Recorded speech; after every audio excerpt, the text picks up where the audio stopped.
Donald Trump को terrorist स्वीकार हैं, सीरिया से बैन हटाया, अल जुलानी से हाथ मिलाया, अलकायदा के पूर्व कमांडर से ट्रंप की ऐतिहासिक मुलाकात, 25 साल बाद अमेरिका और सीरिया के नेताओं की मुलाकात। दुनिया की सबसे चौंकाने वाली मुलाकात। एक तरफ अमेरिका के राष्ट्रपति डोनाल्ड ट्रंप और दूसरी तरफ एक ऐसा शख्स जिस पर कभी अमेरिका ने $10 मिलियन का इनाम रखा था। अमेरिका के राष्ट्रपति डोनाल्ड ट्रंप के साथ इस शख्स की मुलाकात की तस्वीर से दुनिया हैरान है। ये मुलाकात 25 साल बाद हुई जब पहली बार दोनों देशों के शीर्ष नेता आमने सामने आए। 25 साल बाद अमेरिका और सीरिया के शीर्ष नेताओं की ऐतिहासिक मुलाकात हुई है, लेकिन इस बार मामला थोड़ा अलग है क्योंकि सीरिया का नया राष्ट्रपति एक पूर्व आतंकी रह चुका है। ये है अहमद अल शरा उर्फ अबू मोहम्मद अल जुलानी।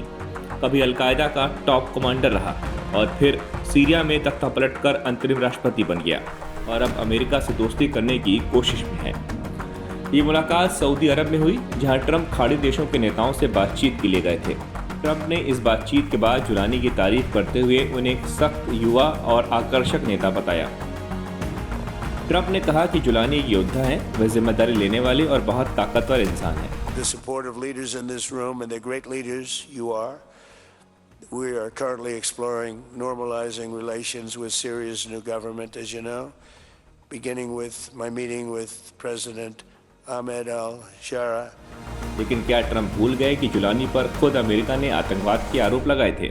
जुलानी पर अमेरिका ने 2017 में $10 मिलियन का इनाम रखा था, जिसे दिसंबर 2024 में अचानक हटा लिया गया। अब वही जुलानी अमेरिका के साथ मिलकर देश दोबारा बनाने की कोशिश कर रहे हैं। जुलानी ने सीरिया में तख्ता पलटकर बशर अल असद की सरकार को हटाया और फिर अंतरिम राष्ट्रपति बने।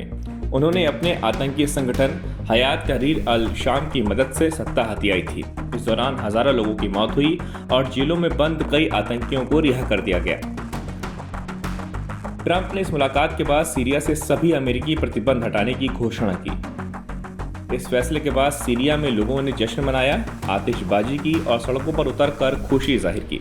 लोग मानते हैं कि अब उनका देश आर्थिक रूप से फिर से मजबूत बन सकेगा। कई एक्सपर्ट मानते हैं कि जुलानी ने धीरे धीरे अमेरिका का भरोसा जीतने की कोशिश की। उन्होंने ईरान और हिजबुल्लाह से दूरी बनाई, अमेरिका को सीरिया के तेल संसाधनों में हिस्सेदारी देने की बात की, यहाँ तक कि दमिश्क में ट्रंप टावर बनाने का प्रस्ताव भी रखा। सीरिया को फिर से खड़ा करने के लिए लगभग $400 बिलियन की जरूरत है। अगर इसमें अमेरिकी कंपनियों को काम मिल जाता है तो उन्हें बड़ा फायदा होगा और ट्रंप चाहते हैं कि यह ठेका अमेरिका को मिले। ट्रंप ने जुलानी से अब्राहम समझौते पर दस्तखत करने और इजराइल को मान्यता देने की अपील भी की। यानी अमेरिका अब सीरिया को अपने पाले में लाने की पूरी कोशिश कर रहा है। एक्सपर्ट्स का कहना है कि ट्रंप को असली मतलब सिर्फ बिजनेस से है।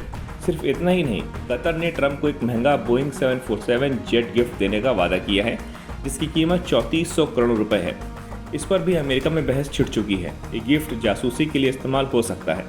सऊदी अरब से भी ट्रंप ने 12 लाख करोड़ रुपए की डिफेंस डील साइन की। यानी अब साफ है कि ट्रंप की पॉलिसी में टेरर से ज़्यादा ट्रेड अहमियत रखता है।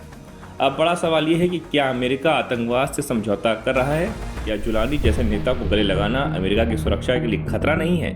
जुलानी भले ही आज सीरिया के अंतिम राष्ट्रपति हैं, लेकिन वो पहले अलकायदा के टॉप कमांडर थे। ऐसे में क्या माना जाए कि ट्रंप ने ट्रेड के लिए अलकायदा से हाथ मिलाया है?